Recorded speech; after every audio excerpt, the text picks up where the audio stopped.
É verdade, Felipe. O Ginsburg meio que dá os spoilers, né? Então a gente meio que já sabe o que vai acontecer com o Menóquio, né?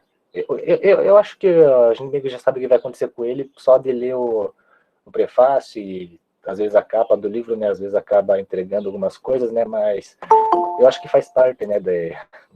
Da vida, né? Receber spoiler de coisas que a gente está querendo aguardar alguma surpresa, né? Mas de qualquer forma, eu acho que o livro consegue surpreender, né? Ele traz muitas reflexões para a gente. Eu acho que para quem é historiador, né, isso traz muita reflexão sobre nossa profissão, né, e sobre como a gente deve tratar o nosso objeto de pesquisa, né. Mas é bacana esse teu comentário. Então, se mais alguém quiser comentar alguma coisa, né, a gente já começa.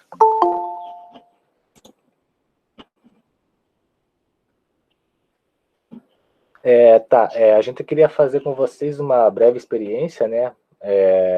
A gente quer tentar projetar aqui, né, cenas do filme do Menóquio. Eu não sei se a Thalia e o Henrique vão conseguir. Pessoal, vocês conseguem? A gente só vai apresentar o finalzinho do filme, assim, só para colocar vocês meio que no clima, assim, sobre o final de como foi o livro, né? Ou parte da história da vida do Minóquio.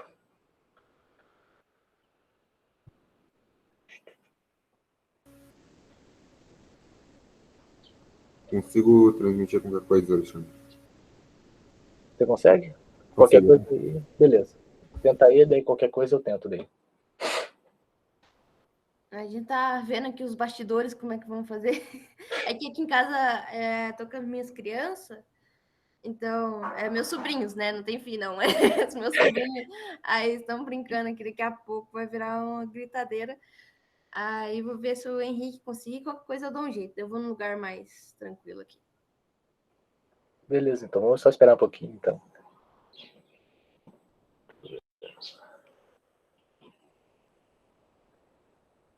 Tá, peraí, eu vou ver se eu consigo apresentar aqui. Aí, enquanto isso, a Thalia e o Henrique vão tentando fazer eles, né? Ver como é que se eles conseguem apresentar no meu lugar, qualquer coisa, caso eu não consiga, né? Mas eu vou tentar aqui, então. Deixa eu ver.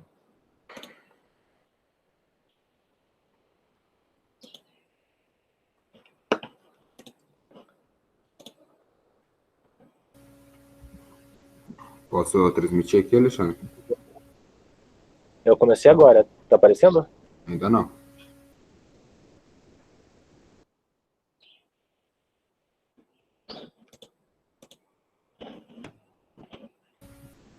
Agora apareceu.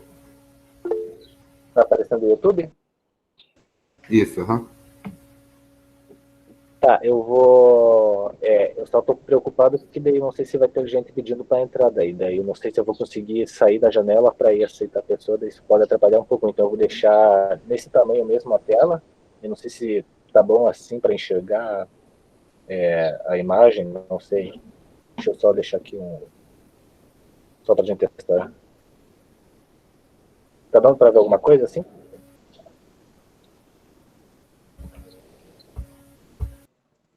Tá dando para ver.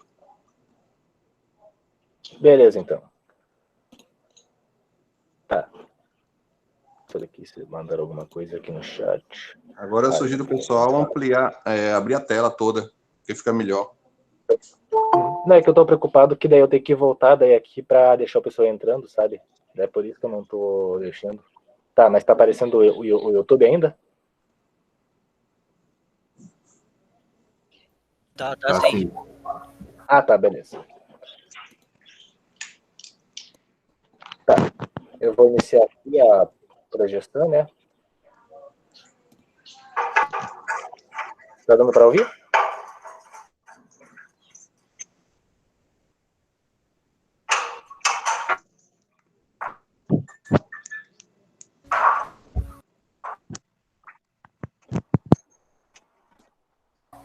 Tá dando pra ouvir Então tá sim, legal?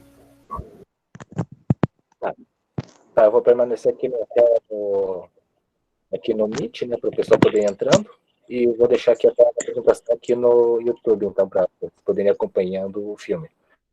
Qualquer coisa aí me avise se der alguma coisa errada, aí eu já conserto aqui, beleza?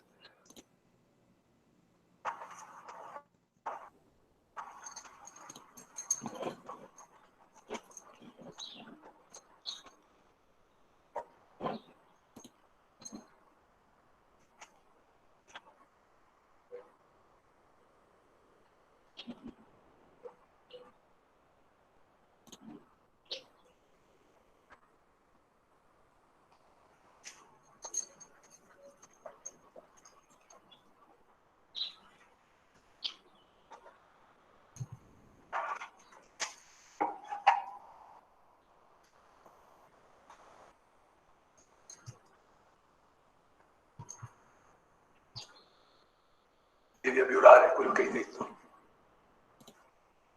Sono poi sbucciato.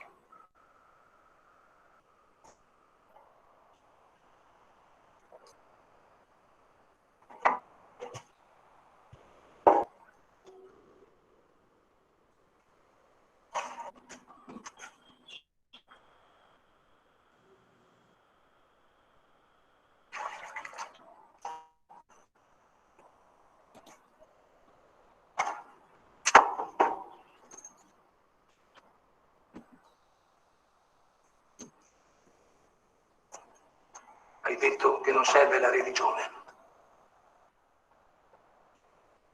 per avere la pace.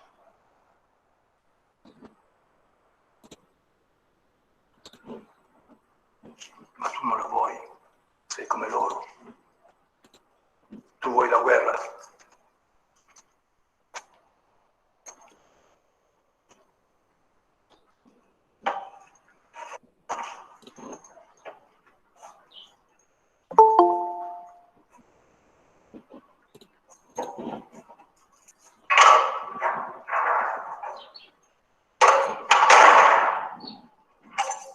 Hai un giorno per decidere se vivere o morire.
Mea culpa.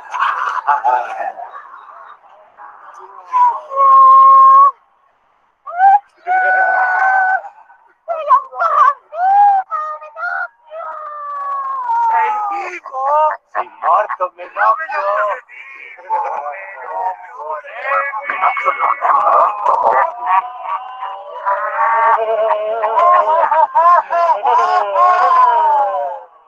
Tu sei? Io non ti credi che il Dio si occupi delle robe al mondo?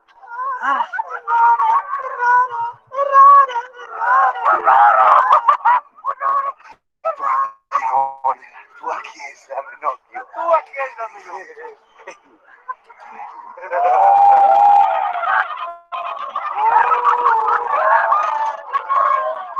Mea culpa, tua culpa. Menocchio, tua culpa. Menocchio, abbi uno mi sono sbagliato. Facile, Menocchio. Mamma, Menocchio, mamma, l'imperatore.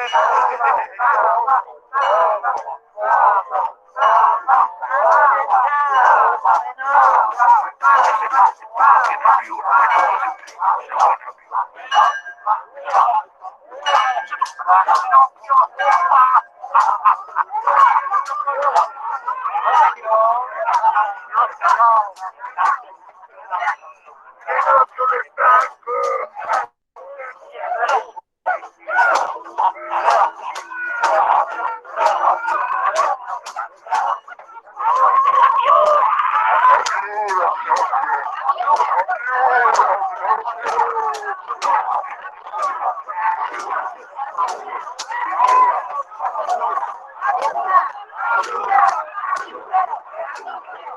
Io in tutte le cose Pinocchio.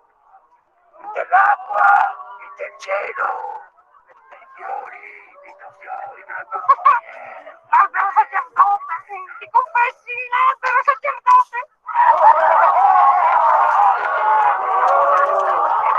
Dici Pinocchio, amare il prossimo è più importante che amare Dio. Tu ci ami Pinocchio, noi ti amiamo e ti abbiamo fatto una chiesa, è tutto per te, la tua chiesa Pinocchio. Un caos, da cui il mondo si è fatto, un caos, di cui Dio ha fatto. Guarda il caos, guarda, noi siamo il caos Pinocchio, noi. Maria, Pinocchio. Che è Maria? Vergine? Vergine. Beatrice? Amorosa? Adultera? Amata? Fidanzata? Come lei ha fatto il Cristo, Pinocchio? Come lei ha fatto il Cristo? L'ha fatto da sola? L'ha fatto da sola, Pinocchio?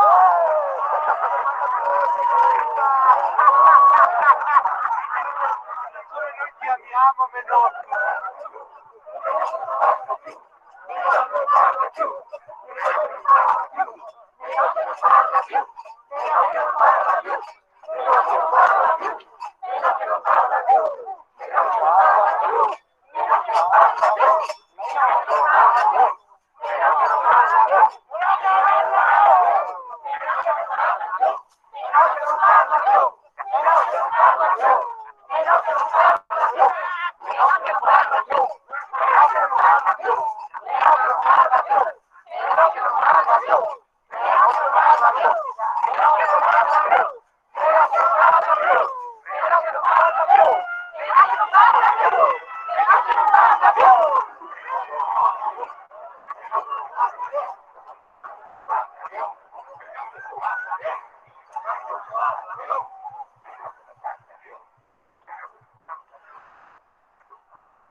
leggi la tua Abiura, figliuolo, perché il popolo possa sentire ed imparare dai tuoi errori.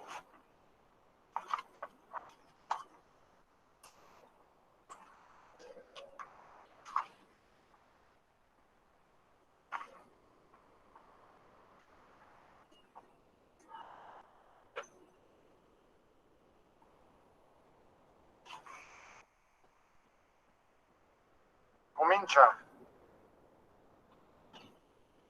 Io, Domenico Scandella, ho nominato Menocchio de Montereale, Più forte.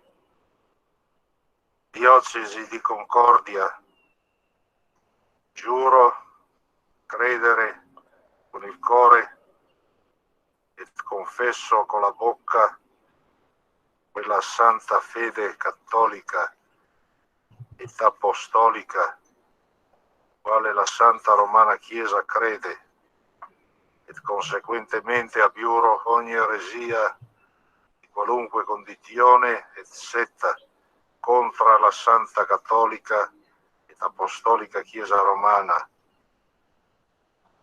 Di più, giuro con il cuore e confesso con la bocca che vera sia l'autorità del Sommo Pontefice ed prelati, che più perfettamente sia da loro conosciuto il Dio che da me, che maggior potestà abbia il Sommo Pontefice Più forte. ed i prelati di me, che di statuti, ordinazioni e leggi della Chiesa sono veri, che non sono mercanzie. La detta Chiesa è retta e governata dallo Spirito Santo, che confessarsi da un sacerdote non è come confessarsi da un albero, che il peccato originale si contrae nel ventre materno, che il battezzare non è invenzione umana, il bestemmiare non è un'arte, che morto il corpo non muore l'anima, che il precetto di amare il Dio è maggiore di quello dell'amore al prossimo. Parimenti il dire che tutti si salveranno, turchi, giudei, pagani, cristiani, eretici e infedeli, è errore. Dire che la Beata Vergine non ha partorito Cristo senza commettere peccato è errore. Dire che la Beata Vergine è stata adultera è errore. Dire l'aria e tutto quello che si vede essere in Dio è errore. Dire che il Dio non ha cura delle cose di qua è errore. E conseguentemente abiuro, renunzio, detesto, revoco quell'eresia dannata dalla Chiesa cattolica, apostolica e romana, la quale falsamente e con bugia Più forte. afferma che l'autorità del Sommo Pontefice non è vera, Leggi più forte.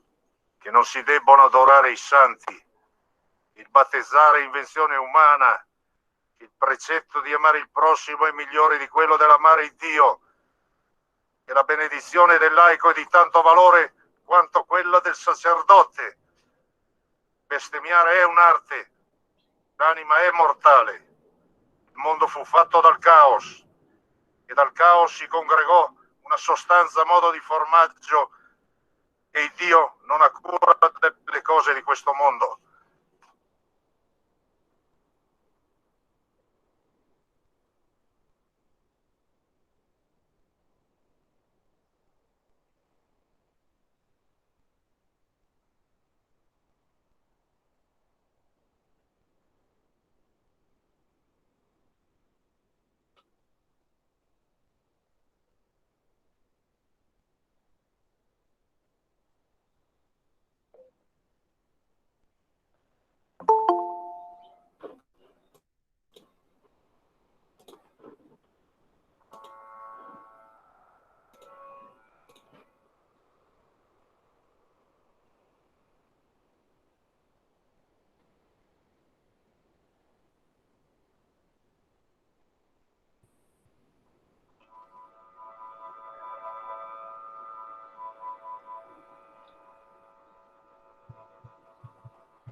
Tudo certo, pessoal? Deu certo para ver o filme e tudo mais?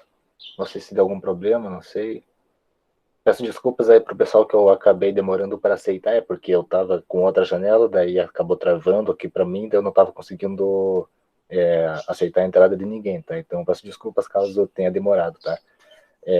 Não sei se alguém quer comentar alguma coisa aí sobre se vocês entenderam o que a gente acabou de ver, não sei. Se vocês conseguiram fazer alguma análise, alguma ligação lógica assim com a nossa leitura, né, sobre o Queijos Vermes, se quiserem comentar rapidinho, daí a gente já faz a apresentação aqui do quarto recorte do livro, né, que a gente vai finalizar a discussão e tudo mais. Então, fique à vontade aí para comentar, não sei, pode ser no chat, podem levantar a mão. Eu acho que alguém tinha levantado a mão, né, antes, só um pouquinho. Quem que tinha levantado? José Ricardo. José Ricardo, se você quiser falar um pouquinho aí, não sei, se você quiser perguntar alguma coisa, não sei, fica à vontade.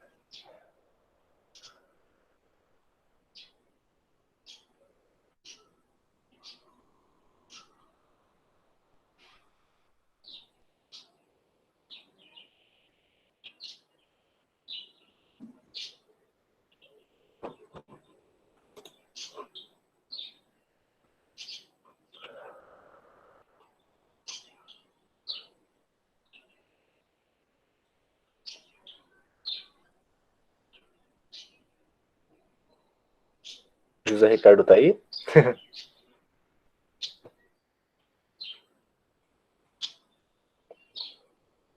Tá, enquanto ele não fala, mais alguém quer falar alguma coisa? Não sei, algum comentário?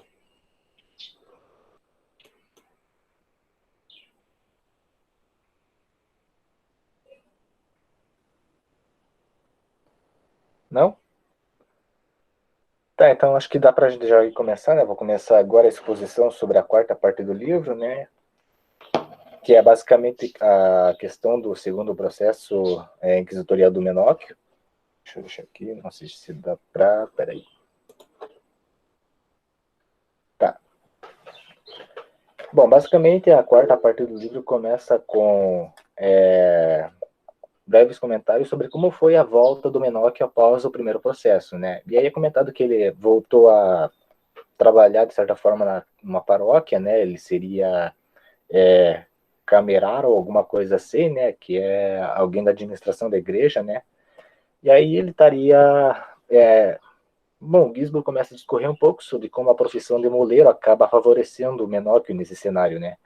Aí ele fala um pouquinho sobre como teria sido a relação dele com a sua volta para casa, né? Sobre como foi o retorno dele à igreja, à aldeia, né? E a sua relação que, de certa forma, estava intacta. Mas vamos tentar lembrar das consequências do primeiro processo. E quais que eram as consequências? Tá, primeiro, o Menóquio não poderia sair da aldeia, né? Ele não poderia sair daquela região ali sem pedir permissão aos inquisidores. E outra, ele não poderia circular, ele não poderia andar por aí sem o manto penitencial, que seria aquela capa branca. Vocês conseguiram enxergar ali no filme, né? Que tinha uma capa branca, um tecido ali azul, que tinha meio que o formato de uma cruz assim na frente. O que era aquilo ali? Aquilo ali era um marcador social. Lógico, né? Aquilo ali era uma forma de dizer, ó, essa pessoa aqui é um herege, vocês têm que olhar para ele, e aí isso aí é uma forma de você marcar a pessoa e dizer, ó, ele é um herege, ele cometeu erros, e ele está circulando. E isso vai acabar influenciando na vida social do Menóquio a partir desse momento. E então, o que acontece? Acho que no capítulo 49, né, a denúncia, é comentado que o Menóquio teria renunciado àqueles, como é que posso dizer, às suas penitências, né? Ele teria voltado a fazer comentários de blasfêmia com relação ao cristianismo, teria começado a falar novamente sobre aquilo que ele achava em alguns momentos. Também é falado que ele teria saído da aldeia em algumas ocasiões, e também fala sobre como é que eu posso dizer? Vamos dizer que ele estava querendo abdicar nas penitências que ele tinha aceitado, né? Então ele tentava pedir para, eu não quero mais usar esse hábito aqui, eu não quero mais usar essa capa, aí ele ia pedir permissão, né? Mas não dava muito certo. E aí o que acontecia, né? Lógico que isso aí já chamava novamente a atenção da Inquisição. E indo mais para frente, né? O que acontece? Lógico que Menoque vai acabar dando com a língua nos dentes novamente, né? Ele vai acabar falando sobre a sua cosmovisão de mundo, ele vai falar sobre o que ele pensa sobre o cristianismo, ele vai falar sobre sobre a sua opinião com relação aos padres. Vocês não sei se vocês chegaram a ler, né? Mas ele fala bastante sobre a crítica dele à questão dos evangelhos, que na verdade foram os padres que escreveram. E os padres teriam escrito isso porque os padres vivem do ócio, então, por esse motivo, eles deveriam ser meio desconsiderados, sabe? Então, Enoque novamente vai lá trazendo toda a sua visão de mundo, novamente ele volta a falar com as pessoas, só que dessa vez ele tem um marcador social, que é a capa, que é o fato de ele ser um herege, aí as pessoas começam a não escutar ele, sabe? E eu acho que quando a gente fala de que o Enoque não está mais sendo ouvido, isso traz várias consequências para ele, como, por exemplo, ele se sente sozinho, trabalho, ele começa a ter dificuldades para conseguir sustento. Um pouquinho mais para frente no livro, vocês viram que é comentado que nesse período, né, após ele ter sido liberto, nesse meio tempo, acho que no lapso de tempo de 15 anos, né, nesse meio período, o que aconteceu? A mulher do Menoque morreu, e o filho dele, que teria ajudado ele no processo inquisitório, né, que teria contratado advogado e tudo mais, teriam falecido nesse meio termo, né, nesse período. E o que aconteceu com isso? Tá? O que houve com o Menoque? Ele não tinha uma boa relação com os outros filhos, né? Por conta disso, ele se sentia sozinho, ele não tinha apoio, ele não tinha sustento, então ele tinha que trabalhar de outras formas, né? E vocês viram que havia o Ginsburg comenta sobre outras profissões que o Menoque teria exercido, né? Tanto sobre, além de moleiro, lógico, né? Havia outras profissões, como marcenaria, marcenaria eu não lembro agora, mas ele teria atuado como professor, teria atuado como tocador de violão nas festividades, né? Inclusive é nessa ocasião que ele teria pedido permissão para um frade, né? Para um padre lá, e chegou e disse: eu queria sair, não sei o quê, porque ele queria tocar violão num carnaval, né? Numa festividade, que era uma forma dele tentar ganhar dinheiro. Lógico que pelo fato de ele estar exercendo várias profissões, pelo fato de ele ter várias aptidões, para poder tentar se sustentar, né? Nesse momento ele está passando por sérias dificuldades.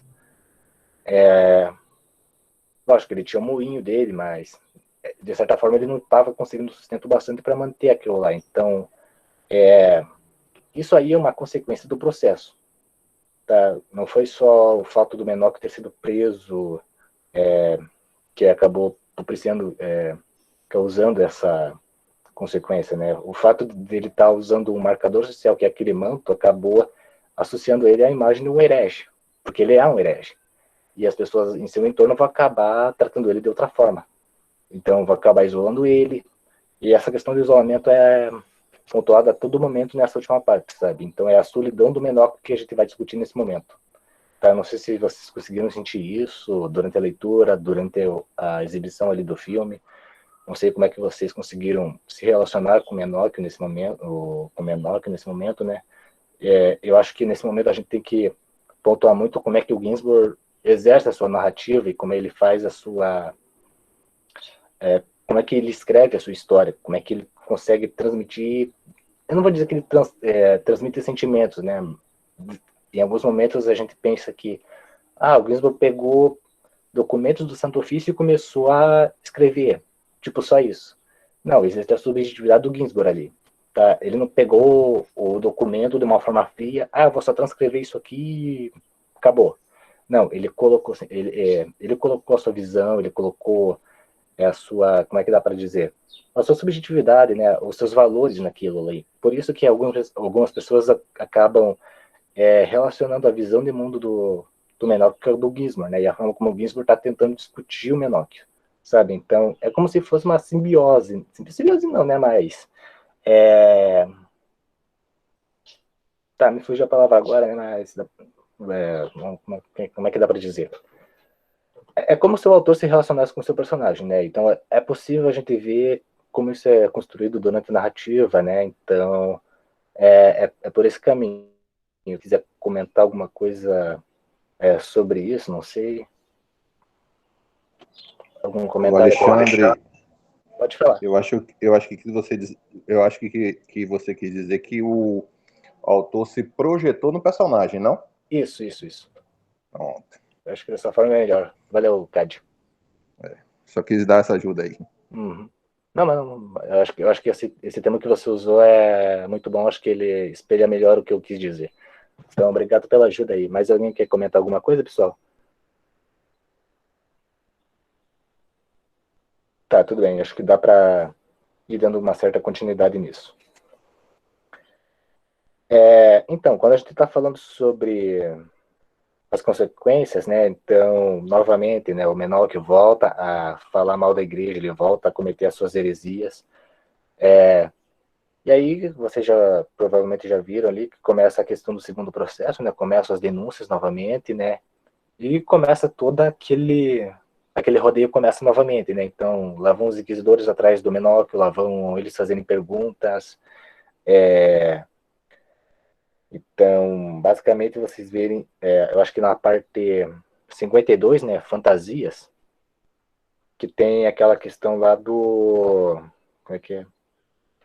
O Ginsburg fala que o Menóquio já teria cometido um passo em falso se ele, simplesmente pela forma como ele estava já se contradizendo novamente. Então, se ele já se contradizia no primeiro processo, aqui ele vai se contradizer novamente e aqui ele vai tropeçar bastante no que ele está dizendo. Então, deixa eu ver. Só um minutinho, vou ler aqui o comentário da Karine. Acho que poderíamos dizer que a sua punição foi para além dos anos de reclusão. Esse isolamento da sociedade, essa marca capa branca, acaba sendo um castigo pelo resto da vida. Sim, é bem isso mesmo, Catarina. É isso aqui que o Ginsburg quer trazer nesse momento, que a marca social que ele está carregando, que o Menor está carregando a partir desse momento, né, após o primeiro processo, é o que vai modelar os últimos anos da sua vida, né? Então, mas é bem isso mesmo que você disse. E o que rola? Como o Menor que volta a falar sobre as suas heresias, né? Ele volta a tentar conversar com as pessoas ao seu redor novamente, né? Só que dessa vez ele está sendo censurado. As pessoas se afastam dele, as pessoas tentam denunciar ele, as pessoas acabam se afastando dele, sabe? E esse isolamento, né, que você comentou, né, acabaram propiciando todo um... Eu não sei se dá para dizer uma depressão, assim, mas a gente percebe que a solidão do Menor é o que norteia esse último capítulo, né? Então, assim, quando ele novamente vai ser preso, né, ele começa a usar novamente aqueles artifícios, né? Então ele fala, o diabo me tentou novamente. Aí vocês se lembram que, acho que no último encontro, né, o Henrique Kozlowski, né, havia comentado sobre a carta do Menor, né, e em alguns momentos o Menor acabava usando a figura de José, né, José do Egito, né, que era uma figura conhecida, assim, mas ele usava a figura dele como se fosse um parâmetro, sabe? Então, é como se ele tentasse equiparar a José do Egito, e aí aqui, novamente, ele tenta usar novamente esse artifício. Fala que ele fala que alguns santos, né, alguns santos foram iluminados por Deus, né, e que tal... Não que ele está dizendo que ele é um deles, tá? Mas ele está se projetando neles novamente, né? Então ele está dizendo que, mas alguns santos também foram iluminados por Deus, e eu estou dizendo isso, não sei porquê, porque o diabo me encantou e novamente agora foi Deus que me deu uma iluminação divina. Vocês viram como ele acaba se contradizendo várias vezes, né? Então, se no primeiro processo ele estava usando a razão, né? Se ele está usando a questão da escrita como forma de legitimar o que ele está dizendo, agora ele está tentando ir para o outro lado, ele está tentando ir para o lado divino, para o lado místico, para o lado das... como é que posso dizer? acho que pro lado místico mesmo, acho, da divindade, né? E aí, novamente, você tem toda aquela questão do o diabo, o fato dele estar usando Deus, figuras místicas para se justificar. E, novamente, ele tenta pegar aquela questão dos três anéis, né? Não sei se vocês viram lá pela parte... cadê? Acho que no trecho 53, que é Vaidades e Sonhos, ele tenta usar novamente a questão da doutrina dos três anéis, né? E aí ele fala que toda religião é amada por Deus, tem toda aquela questão lá de o pai vai amar o filho, seu filho odiar o pai, mas se o filho matar o irmão, que é filho do pai, o pai vai ficar bravo. Então, que é aquilo que a Ana já havia comentado lá no segundo encontro, acho que no primeiro ou segundo encontro ela comentou sobre isso. E aqui ele tenta trazer novamente, ele tenta tirar essa carta novamente da manga. Só que ele acaba se contradizendo novamente, tá? Então, e o que acontece? Eu acho que vocês viram ali acho que na parte dos interrogatórios, né? Vocês viram como é que estava a relação dele com os inquisidores, né? Os inquisidores, né? Estavam ali mais incisivos. Eles estavam fazendo perguntas mais diretas. Eles estavam batendo muito na tecla em cima do menor. Eles estavam fazendo perguntas do tipo, não sei o que é Deus para você? Então eles forçavam muito a barra. Eles tentavam pegar todos os tropeços que o menor que havia cometido no primeiro processo, só que dessa vez eles pegavam para derrubar ele de vez. Então eles pensavam, vamos pegar ele na mentira, pessoal, tá? Vamos pegar tudo que ele está dizendo e pegar todas as contradições dele e usar contra ele no final. Tá? Não estou dizendo que era uma estratégia, mas era uma forma de interrogar, de criar, de proceder no interrogatório, né, e tudo mais. Deixa eu ver. Bom, aí provavelmente vocês viram, né, que após esses interrogatórios, né, tem a questão da carta, né, e aí na carta ele começa a pedir perdão a Deus novamente, né, e ali a gente vê que ele tenta dar um passo para trás novamente, né, ele tenta pedir perdão, ele tenta pedir perdão a Deus, ele tenta pedir perdão aos inquisidores novamente, e bom, após essa citação da carta, novamente, né, a gente vê como ele acabou realmente se vindo sozinho, né, ali na parte 55, né, se eu tivesse morrido há 15 anos. Então, assim, ele está tentando projetar, ele está tentando olhar para trás e tentar analisar como seria a vida dele se ele não tivesse sido preso, se ele não tivesse cometido essas heresias, né. E aí a gente vê como é que a perda da mulher e do filho dele acabam, como é que eu posso dizer? Acabaram tornando ele uma pessoa mais sozinha. Se ele já era uma pessoa sozinha antes, né, os outros filhos provavelmente não tinham uma relação boa com ele, né, tanto que abandonaram ele no primeiro processo. Agora no segundo, agora que a mulher e o filho dele morreram, ele não tinha mais para quem recorrer, ele não tinha mais para quem pedir ajuda. Então o que acontece? Ele novamente vai... Tá dando pra me ouvir, pessoal? Travou aqui rapidinho, não sei o que rolou. Tá dando certo aqui? Tá tudo ok. Pra gente não travou, não. Tá. Tá, a Catarina aqui que fez outro comentário. Tenho a sensação de que a punição do isolamento na sociedade fez com que menor criticasse ainda mais a igreja. É bem isso, Catarina. Obrigado, Cade, também. Provavelmente o isolamento acabou deixando ele mais... Vamos ter em mente que ele tinha uns 60 anos, né, mais ou menos. Então, ele já estava velho, ele estava cansado. Então, vamos pegar isso. Velho, cansado e sozinho. Quando a gente pensa numa pessoa idosa, abandonada, a gente olha para essa pessoa com uma certa empatia, né? E é uma pessoa que foi realmente abandonada. A gente lê esse livro, a gente enxerga o menor que às vezes como se ele fosse um tio, um avô que mora distante, né? Às vezes a gente olha algum vizinho que é um idoso, né? E também é uma pessoa sozinha, a gente acaba não necessariamente espelhando o menor que nessa pessoa, mas a gente acaba tendo essa imagem, sabe? A gente acaba tentando criar uma certa relação, uma certa empatia, e é isso que o Ginsburg consegue construir com a sua narrativa, né? Então, quando a gente lê o livro, né, a gente começa a torcer pelo menor, tá? A gente torce para tudo dar certo na vida dele. Só que aí, quando a gente vê que o primeiro processo deu sérias consequências, né? A gente pensa, o primeiro processo acabou tudo numa nice, né? O menor que saiu vivo, ninguém se machucou, então é vida que segue. Só que as consequências do primeiro processo acabaram, não vou dizer que acabaram causando isso de forma direta, mas acabaram tornando a vida dele mais infeliz. A forma como ele estava se relacionando profissionalmente, né? A forma como ele não conseguia arrumar trabalho, a forma como ele acabou perdendo contato com outros familiares e a perda dos filhos acabaram tornando a vida dele muito mais difícil. Então, lógico, né? Ele meio que vai estar num momento vamos pensar que talvez ele estivesse com depressão, tá? Então, talvez para ele não fizesse diferença falar o que ele pensava, se para ele pensasse, minha mulher e meu filho já morreram, né? Então, para mim, tanto faz. Lógico que a gente vai vendo que durante os interrogatórios ele pedia para viver, né? A todo momento ele pedia perdão e tudo mais. E não sei se vocês viram, né? Mas tem também essa questão da tortura, que é lá pela... deixa eu entrar aqui, só um pouquinho. Vai dar de sonhos.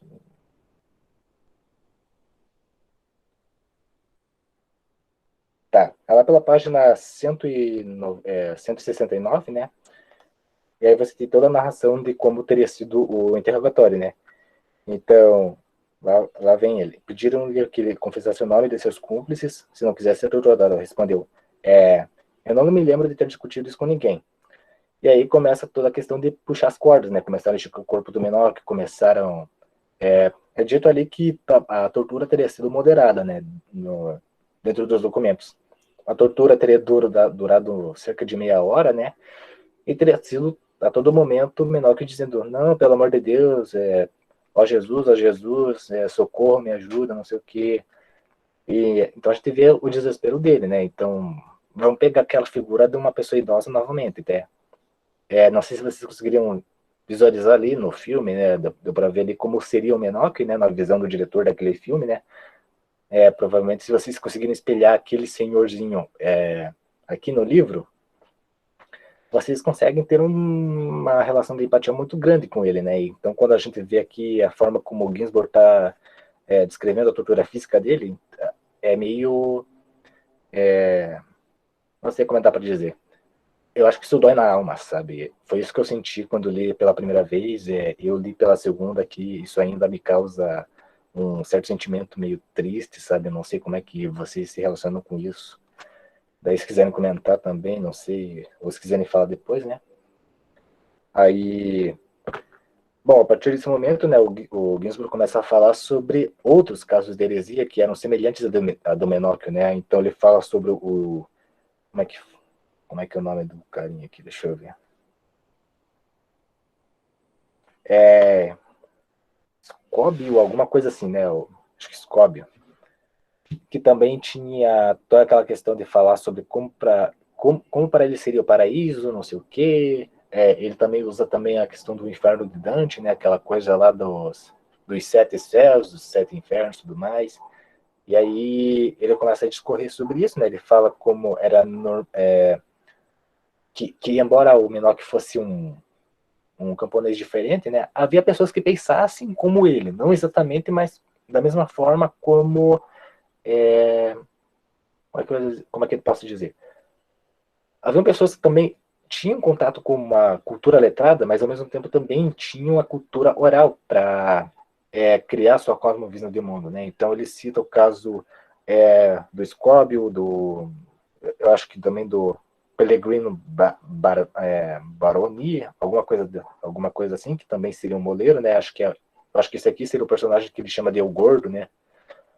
Aí ele começa a falar, né, também sobre como seria, como era a relação dos moleiros perante a sociedade, né? Então, os moinhos, lógico, que ficavam numa região meio distante, né, das aldeias. Então, aquilo ali seria um lugar, né? O Ginsburg começa a falar sobre isso, acho que lá um pouquinho mais acho que no capítulo 60, né? Ele fala lá, 2 moleiros. Aí ele começa a falar sobre como a profissão dos moleiros seria uma profissão isolada, como era uma profissão, às vezes, marginalizada, porque era um lugar isolado, era um lugar onde discussões clandestinas aconteciam. Então imagine que é o seguinte, o moinho está num lugar isolado, mas a todo momento as pessoas iam lá, tinham contato com o moleiro, né? Então o moleiro tinha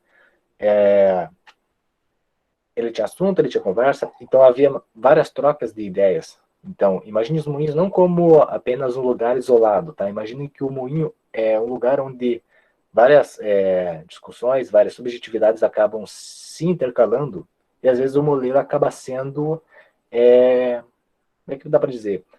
Ele acaba registrando isso em sua memória, né? Então a gente pode atribuir isso também a como o menor que acabou criando a sua cosmovisão de mundo. Lógico, ele acabava tendo mais contato com camponeses, né, do que membros da classe alta, né, da cultura mais letrada, né, mas ele tinha acesso a livros, ele tinha acesso, ele estava envolto, né, numa cultura majoritariamente oral, né, então isso acaba influenciando na cosmovisão de mundo dele. O fato dele ser moleiro também acabou permitindo que ele tivesse num status social, não sei como é que dá para dizer, acho que numa posição privilegiada, né, da sociedade, e que também acabou causando, né, eu acredito que o fato dele ser moleiro acaba sendo um dos grandes fatores que leva ele a criar essa visão de mundo dele, sabe? Então, indo mais para frente, né, o Ginsburg, novamente, ele vai trazer toda essa questão sobre cultura dominante e cultura subalterna. Acho que lá pela página, peraí, deixa eu marcando aqui.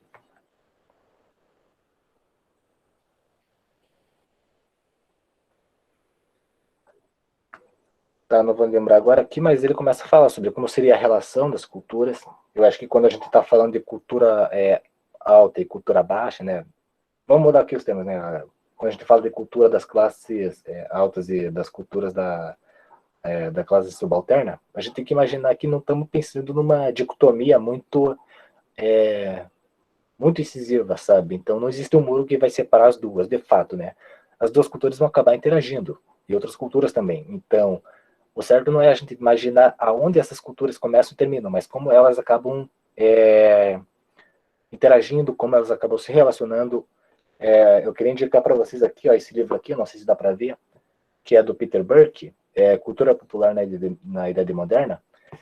Ele fala um pouquinho sobre como teria sido o movimento historiográfico, né? No prefácio dele, ele descreve um pouco sobre como a cultura popular, né, começou a se tornar alvo de historiadores, né? Ele fala sobre o século, acho que o final do século XVIII, mais ou menos, né?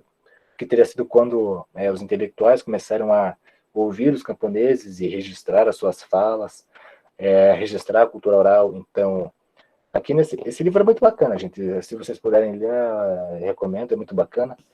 Então ele começa a falar sobre como a cultura começou a ser algo problematizado, né? E o que seria a cultura popular, sabe? Então ele fala sobre a influência do... não vou lembrar agora, mas... depois eu volto nisso.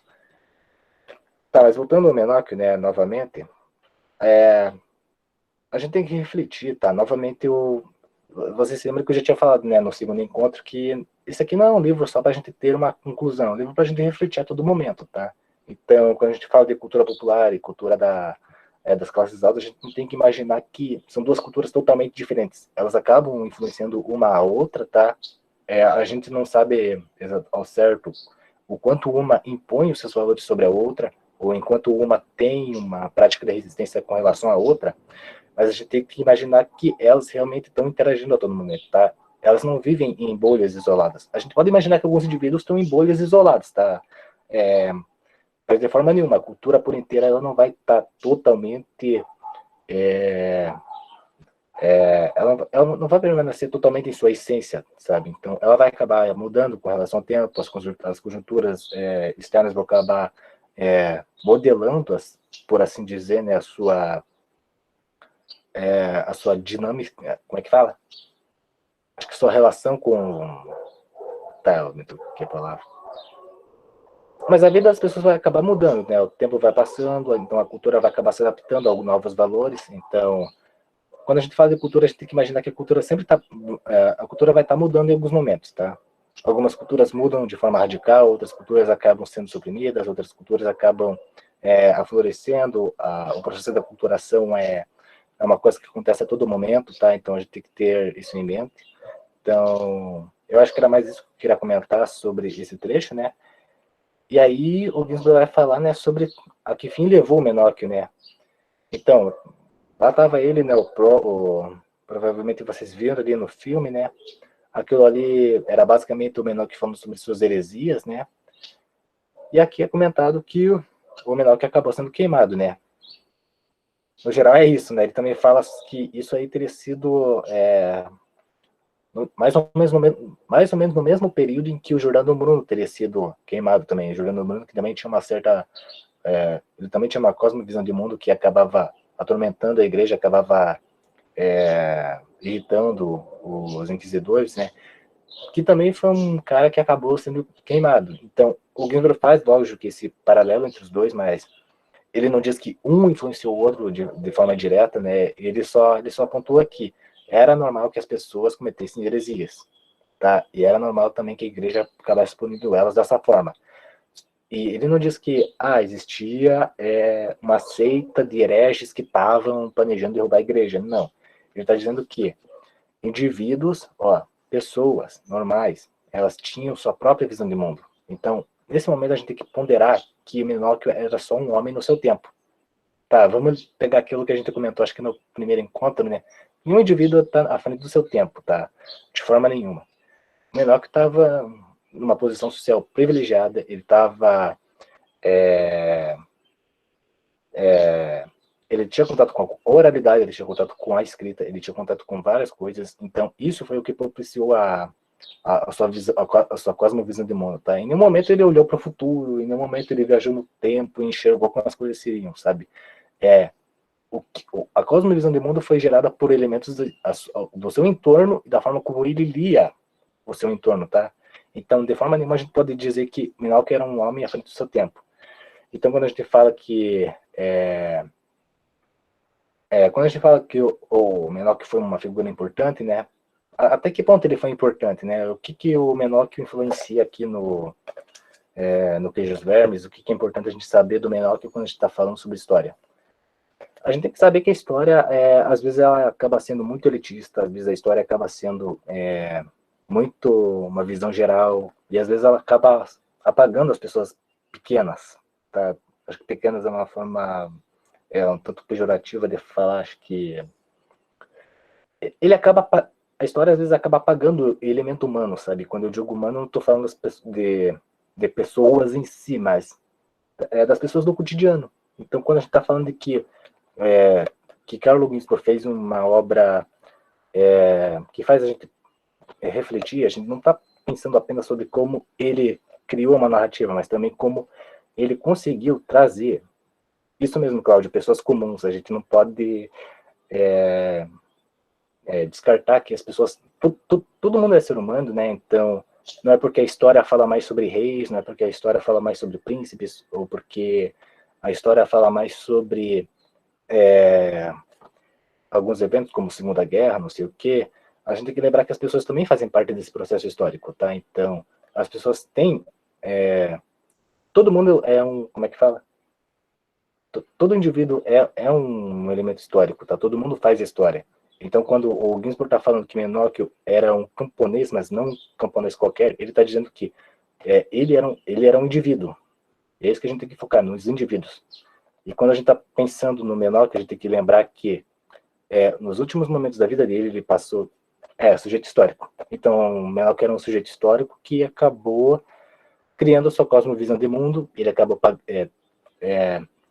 a vida dele acabou sendo marcada pelo fato de que uma hegemonia, né, uma cultura dominante, um pensamento dominante acabou influenciando na sua vida de que forma, né? A partir do momento que ele criou a sua própria cosmovisão de mundo, ele acabou afrontando a cultura dominante. E a cultura dominante o que fez? Acabou se defendendo, acabou suprimindo ele. E o que fizeram? Prenderam ele, interrogaram ele, e depois o que fizeram? Fizeram um marcador social, que era aquele manto e tudo mais. Isso acabou influenciando a vida dele. A esposa dele e o filho dele morreram, então, novamente, a gente tem que pensar que Agora o Menor está sozinho. Então a gente não está pensando apenas nos indivíduos, numa população em geral, a gente está pensando nos indivíduos,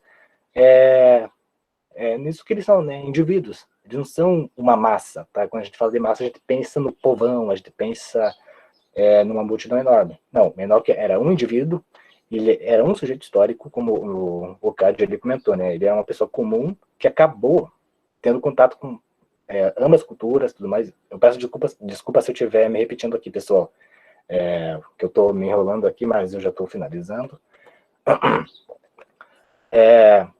Mas o que torna o Enoque diferente? Ele tinha contato com ambas culturas, ele tinha a conjuntura histórica na qual ele estava, né? Tanto a reforma, como também a invenção, a reforma protestante, como também a invenção da imprensa, acabaram propiciando, acabaram dando a ele as armas que ele precisava para afrontar o Santo Ofício.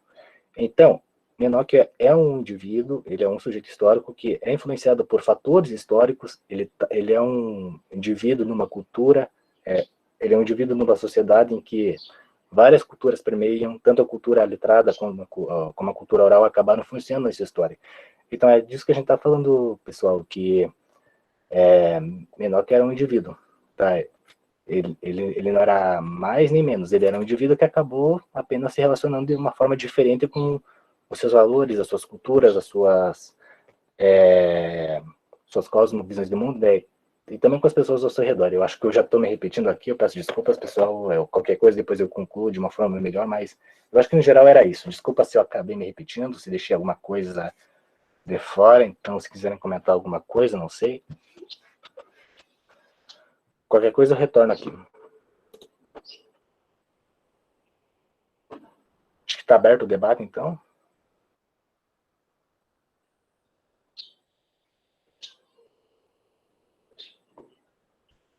Eu posso falar, então? Tá dando para ouvir tranquilamente? Sim, pode falar, Henrique. Então, o que você estava falando agora, mais no final aí, né, do Menoque ser um personagem que não foi agora né, pela questão do livro, mas não era uma pessoa conhecida, mas foi uma pessoa muito importante, né? Essa micro história, né, que falam que Ginsburg teve muita influência, né? Que é contar exatamente isso que o Alexandre falou, que é contar histórias de personagens que não são conhecidos, mas que foram importantes. E isso traz tira um pouco dessa história que fala de Segunda Guerra, de grandes heróis gregos, por exemplo. Agora, indo um pouco mais pro livro mesmo, essa última parte aí, o que eu achei, e reforçou ainda mais isso que eu achei com o filme, é que essa segunda parte me pareceu muito um epílogo, por assim dizer. Principalmente porque eu fiquei, ué, e cadê o Menoque morrendo no filme, né?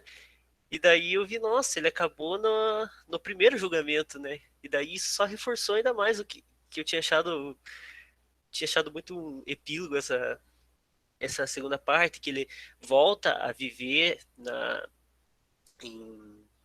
cidade, volta a viver uma vida normal, começa a trabalhar ali na igreja, acredito que na parte meio que no dízimo ali na igreja, pelo que eu pude entender. E a gente pode ver como realmente triste, assim, ele é deixado de lado, assim. Principalmente, eu acredito que para ele também gerava um incômodo muito grande, que era a punição que eu achei que mais era branda, que é o manto, né, com a cruz. Ele conseguiu se livrar, pode ser se livrar da prisão, até conseguiu sair da cidade, mas o manto ele não conseguiu. Então, aquilo incomodava muito ele, aquilo não só incomodava ele, como as pessoas isolavam ele por aquilo, né? E isso é muito triste, assim. Você vê que a família dele, os outros filhos, não ligavam mais para ele, e daí ele ainda perde a mulher e o filho que se importava com ele. Então ele vai sendo isolado e ele, ao meu ver, claro, ele vê uma necessidade muito grande de estar comentando aquilo que ele queria muito comentar sobre as ideias dele. E daí eu lendo aquilo e eu tipo, não, menor, que não fale, tipo, já sabendo que vai rolar, né? Eu não fale isso pra esse cara e tal, para aquele, acho que é Lunardo, acho. E daí ele fala, ele não consegue resistir, assim, porque na oportunidade que ele tem de falar, ele vai e fala. E daí a gente vê que isso dá ruim, né? A gente vê ele volta a ficar na mira da Inquisição. Até inicialmente achei interessante que a Inquisição volta a ter o conhecimento dele, mas no texto lá fala, deixa eu ver se eu acho aqui, ó, ele é reduzido ao silêncio e ao conformismo, então o Menoque ele não representava um perigo à Santa Fé. Só que daí foi crescendo, foi falando cada vez mais para mais pessoas, e as pessoas realmente iam e falavam para a Inquisição, e daí a gente viu aí no que deu, né? Ele até tenta se defender. Nesse segundo julgamento eu vi muito que ele tava mais menos, ele tava tentando se defender, mas ao mesmo tempo ele tava ali querendo argumentar mais, sabe? E nessa tentativa de argumento, ele se perdia muito, coitado, mas ele tava argumentando mais nessa segunda parte. Mas mesmo assim, ele estava ali tentando se salvar, tanto que ele dá uma abdicada dos pensamentos dele, culpa de novo o espírito ruim, esqueci como é que ele fala, mas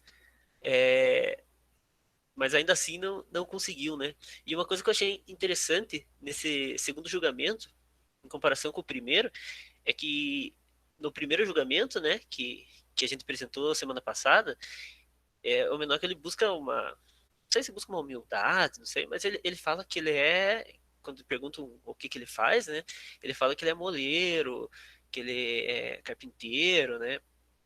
Já nessa segunda vez, não, ele se apresenta ali como um profeta, astrólogo, filósofo, ele tá com um pensamento mais elevado, assim, por assim dizer. Eu achei muito interessante essa diferença do primeiro para o segundo julgamento pela cabeça do Menoque, assim, o que ele estava pensando de diferente nesses dois, assim. Não que teve grande diferença, mas na autoestima, assim, acho que é isso que eu tinha a acrescentar por enquanto. Qualquer coisa eu volto aí.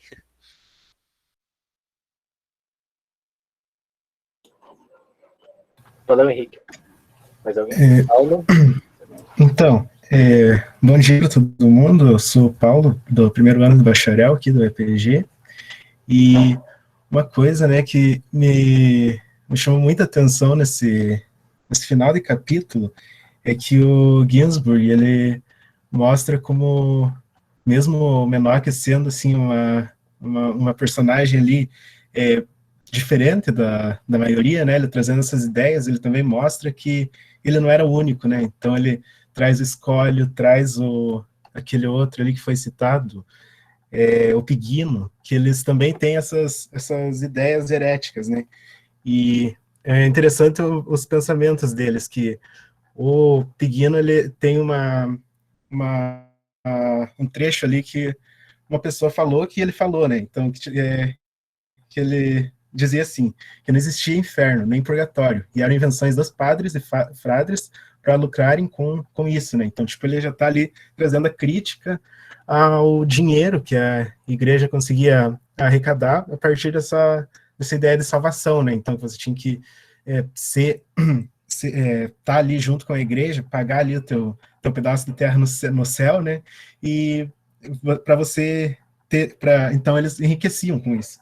E aí é interessante que o Menoque também fala sobre isso, né? Ele tem a parte ali que ele fala, eu gosto que se pregue para os homens viverem em paz, mas pregar o inferno Paulo disse isso, Pedro disse aquilo. Acho que é mercadoria, invenção de homens que sabem mais do que os outros. Então, tipo, os dois ali colocam essa questão do inferno, né, como sendo uma mercadoria para a igreja lucrar. E uma coisa muito interessante também, que eu acho que, além teve todos esses dois julgamentos, né, e o tanto que eles ouviram sobre Menoque, né, os inquisidores ouviram sobre Menoque, e o quanto a documentação foi criada a partir disso pela igreja, que eles eram ideias ali que eles estavam tentando descobrir se era mesmo um novo culto que estava surgindo ali, porque eram ideias que não se encaixavam com os outros cultos, né? Justamente porque ele não tinha um culto, ele só ia trocando ideias ali e ele ia criando o próprio meio de pensar dele, né? E agora tá passando o trem aqui perto, não sei se tá atrapalhando muito.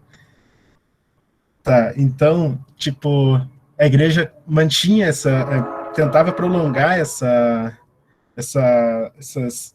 questionamentos a Menoque, né, tentava, o julgamento mesmo, né? Agora o cachorro também tá gritando.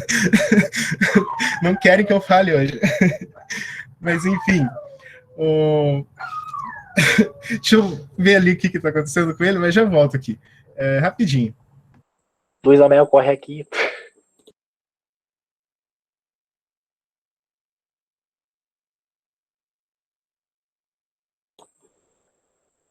Tá bom, pessoal. Enquanto o Paulo não volta, se alguém quiser comentar mais alguma coisa, não sei. Qualquer coisa a gente só espera. Se alguém quiser comentar alguma coisinha enquanto ele não retorna. Tem um comentário ali, Alexandre, da Gabriela Marcondes. Ah, tá. Só um pouquinho aqui, eu já abro.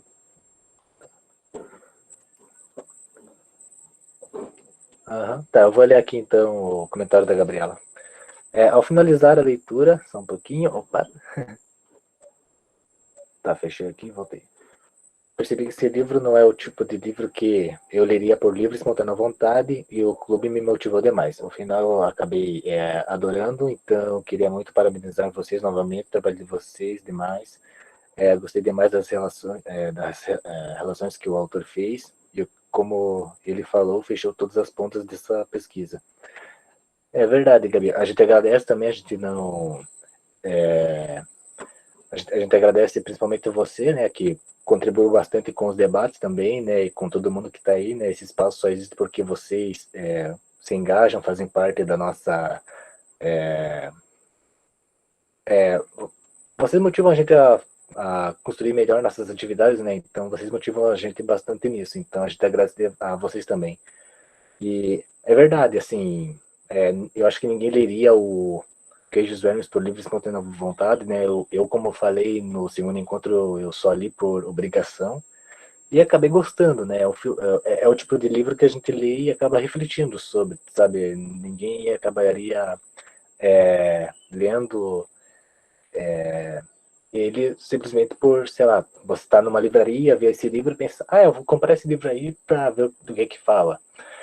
E não, esse livro a gente realmente percebe que é para... Embora o Ginsburg comente que esse livro é tanto para pessoas de história, né, de certa forma ele também construiu essa narrativa também para pessoas que não são da nossa área, né? Então, eu acho que isso que é interessante. Acho que a Thalia levantou a mão. Pode falar, Thalia. Eu só queria comentar um negócio rapidinho e queria agradecer a todo mundo, né, por ter participado do clube, por estar aqui hoje, por estar seguindo a gente. E a gente vai fazer mais um clube ainda esse ano, né? E se vocês lembrarem algum livro, alguma obra que vocês... eu tenho dificuldade nessa obra, ou eu queria discutir essa outra obra. Então, se vocês quiserem colocar nos comentários, né, durante a discussão, né, o encaminhamento dessa discussão for lembrando, quiserem colocar ali nos comentários, a gente vai selecionar todos e vai fazer igual a gente fez para esse, né? A gente vai estar montando uma votação também para o próximo clube. Aí fica fica à vontade, se vocês quiserem colocando ali, né? Enfim, mas o que dizer, né, de o Queijo e os Vermes? Eu concordo com tudo que o pessoal tá falando, né? Ele vai amarrando as coisas, ele joga uma coisa no começo e fala assim, lá no final a gente entende, assim, tem que ler a obra inteira, né? Então, Basicamente isso. Mas a minha ideia é essa. Coloquem, coloquem aqui nos comentários as outras obras que vocês querem discutir, né? Venham a desejar para os próximos clubes. E é isso, não tem muito o que falar, porque o Alexandre já explanou bem e o pessoal já foi comentando. Então, basicamente isso. Valeu, Thalia. Valeu, pessoal aí. Ô, Paulo, você tá aí? Você conseguiu voltar? Voltei. Beleza, então. Já tava preocupado. Cachorro gosta de fazer um dueto com o trem quando ele passa aqui.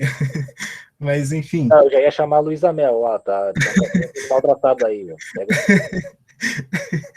Mas, enfim, voltando a onde eu estava falando ali, a igreja, né, ela manteve esse processo, né, eles iam questionando ele sobre tudo, e acho que, muito além da curiosidade ali, que até mesmo os religiosos tinham sobre o que ele pensava, né, sobre todas essas ideias, eles também tinham que manter o controle, né, então, tipo, eles estavam no poder, eles precisavam saber o que estava acontecendo ali nas pessoas que estavam sob o controle deles, né, então, tipo, tá surgindo uma nova ideia religiosa aí, então a gente precisa saber o que é isso, e, sei lá, se tá pegando muita gente, então a gente, vamos pegar pra gente essas ideias, né, então, tipo, uma coisa que eu vi sendo muito citada na internet é a questão daquelas senhoras que realizavam, até hoje, né, existe, senhoras que realizam, são benzedeiras, né, então elas fazem uma oração, elas usam plantas ali para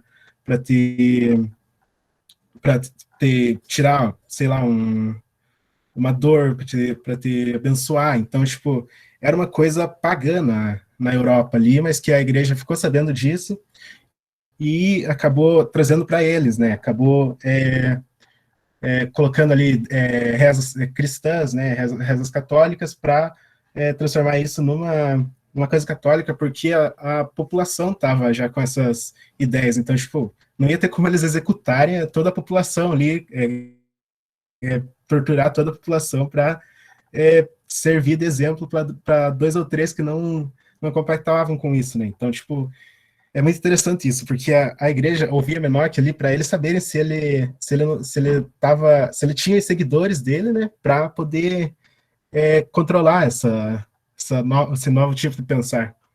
E acho que por enquanto é isso, né?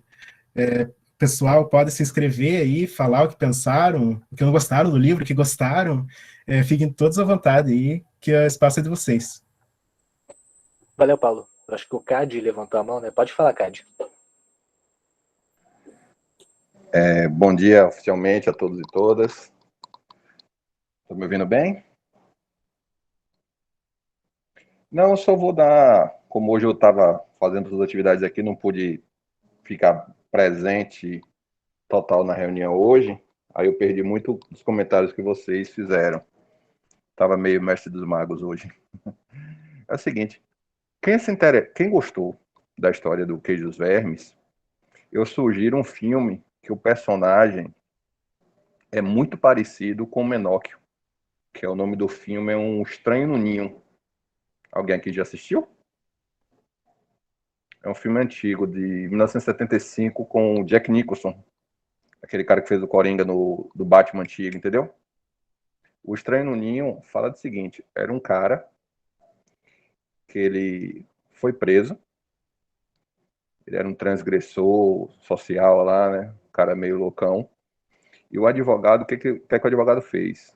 Alegou que ele era insano, alegou que ele era louco. E ele foi parar em um hospício. Só que não é o hospício de hoje em dia. Era aqueles hospícios de antigamente, que o pessoal ficava como numa prisão, era entupido de medicamento, entendeu? Aí o que acontece? Ele, no sanatório lá no hospício, ele entra em conflito com uma enfermeira, a enfermeira-chefe, que era uma nazistona, sabe aquela mulher super ordeira, que queria tudo corretamente, estritamente as regras, um ambiente totalmente controlado. E ele era um cara totalmente descontrolado, ele descontrolava todo o ambiente. Então ele é muito parecido com o Menóquio, porque vocês observem que a Inquisição, a Igreja Católica naquela época, era queria uma sociedade totalmente controlada. Que cada pessoa da sociedade fizesse aquilo que era atribuído, acreditasse no que a igreja determinasse e seguisse as regras daquela sociedade. Qualquer violação ou contestação das regras ia para o Tribunal do Santo Ofício. Era uma sociedade controlada, ao menos era o que a igreja e os governantes queriam. E o Menóquio, ele ofereceu um descontrole. Ele ofereceu uma ruptura. Ele começou a questionar valores, regras, determinações, conclusões, tudo. Ele questionou praticamente toda a sociedade. E o ponto mais sensível daquela época, que era a religião. Então, fica a dica do filme, do livro aí, que tanto é um livro como é um filme. O filme é muito bom com Jack Nicholson, acho que se alguém procurar na internet, ele vai achar. O nome é Um Estranho no Ninho. Tem muito a ver. Quem gostou do Menóquio, com certeza vai gostar desse livro. Beleza, pessoal? Um abração.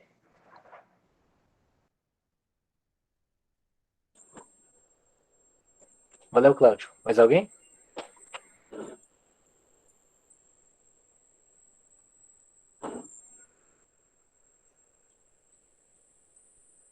Se quiserem falar sobre alguma indicação de filme, ou livro, não sei. Ah, desculpa, pode falar.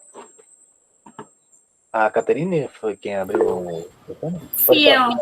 Não, era só a complementação do que Paulo disse, que a Inquisição não estava escutando ele ali no primeiro julgamento por livre e espontânea vontade, né? Eles estavam meio que pescando o que estava acontecendo para tomar uma providência. Era só basicamente isso mesmo.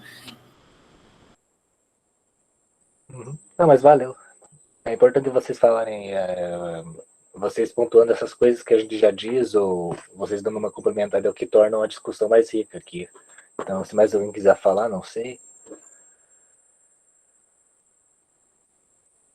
Se quiserem dar indicação aí de livro, não sei, para os próximos encontros, não sei, acho que para a próxima edição que a gente vai fazer esse ano. O Felipe Ferreira levantou a mão. Pode falar, Felipe.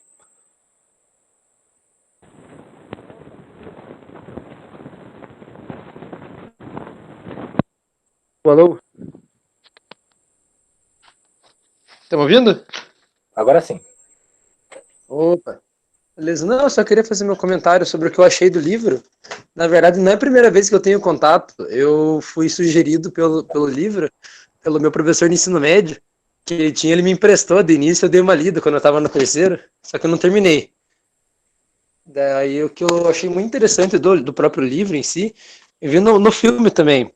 Eu assisti um pouco do filme, mas eu lembrei muito da ideia do Marx, que as ideias dominantes são as ideias da classe dominante.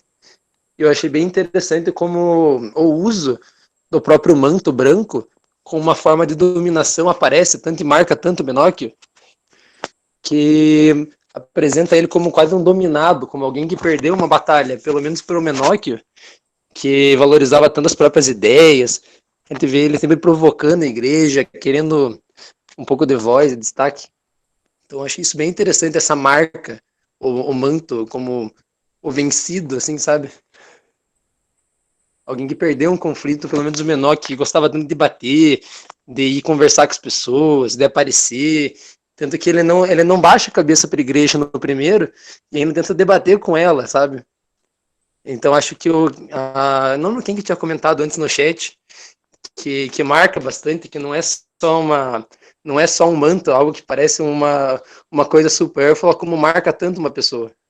Sim, porque o Menóquio gostava de falar, né? Então a igreja tentou tirar dele essa habilidade, né? Tentou tirar dele a influência dele, né? Colocando isso no marcador social, né? Sim, alguém que falava tanto, assim, dá pra ver que ele é eu achei, no próprio depoimento dele, a gente percebe que ele é uma pessoa muito ligada com a vida, assim, a própria cosmogonia dele não dá espaço para um mundo muito metafísico. Tanto que ele fala, morre o corpo, morre a alma também. Então a gente fala do amor ao próximo, eu acho muito bonito essa parte, que o amar ao próximo é mais importante que amar a Deus, que mostra também uma parte do Menóquio, que é um Menóquio, uma pessoa com muita compaixão pelo próximo, assim. Se é a própria visão dele, por que ele não iria de seguir uma visão dele que amar ao próximo é mais importante que amar a Deus? Então, ele com um princípio desses, ele ser condenado à exclusão, justamente ao silenciamento, eu acho que deve ter sido algo muito sofrido, tanto que o próprio Ginsburg dá uma tratada, né? Vocês já tinham comentado no sofrimento do Menoch com exclusão.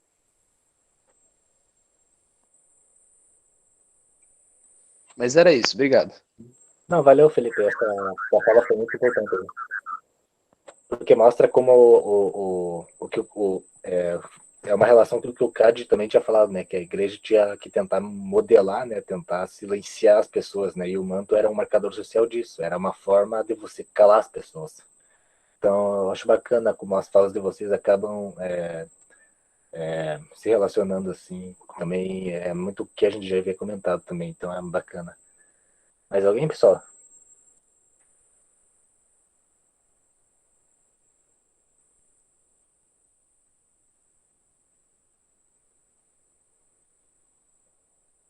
Alguma opinião, não sei, alguma coisa sobre o Ginsburg, Menoch, alguma impressão que não ficou muito clara no livro, não sei. Você já tinha visto o filme antes, não sei. Não sei se o filme ajuda ou atrapalha, não sei. Eu acho que a gente ter colocado ali no finalzinho pode ter atrapalhado um pouco assim a exposição aqui que eu fiz, daí eu acabei me organizando mal, então peço desculpas por isso. Mas se você tiver alguma dúvida, podem falar. Não acho que o filme atrapalha, não. Acho que ele acabou dando uma forma lúdica, né, para tudo que a gente está vendo. Como historiador, a gente pensa de uma forma. E aí o filme vai trazer uma visão totalmente diferente do que a gente teria. Valeu, então. Obrigado. Mais alguém quer falar? Não sei. É curioso que, assim, o filme, na verdade, ele foi inspirado por uma adaptação, né, da Joana d'Arc, né? Teve um diretor que fez o filme da Joana d'Arc, né, e teve um diretor que se inspirou nele e tentou construir a história do Menocchio a partir desse momento, né? Daí ele tentou usar... É um filme italiano, né? Vocês viram ali, eu acho que dificulta, assim, se a gente só tentar ver só escutar o filme, né? Até que dá para entender uma coisinha ou outra, porque a gente consegue relacionar os nomes com o que está no livro, né? Mas a legenda ali é mais importante, assim, para a gente poder entender o contexto e tudo mais. O diretor desse filme fez um trabalho bem bacana, ele é bem elogiado pela forma como... O filme ali, na verdade, é mais um estudo de personagem, né? Então, o Menoch é um personagem histórico ali, e o filme tenta tratar dessa perspectiva dele, né? De quem seria o Menoch, né? E como seria ele, né? Tanto que é por isso que tem muita gente que critica o fato do filme...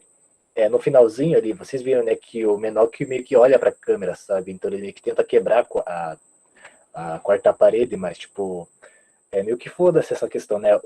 Eu acho que o diretor ele teve a sua liberdade criativa, né? E ele tentou relacionar o Menoch com a gente, né? Então eu acho isso interessante. E o Ginsburg também, tá? Então eu acho que quando a gente fala de narrativa, tanto de filme como de livro, a forma como a gente se relaciona com o personagem, seja o protagonista ou o antagonista, não sei, a forma como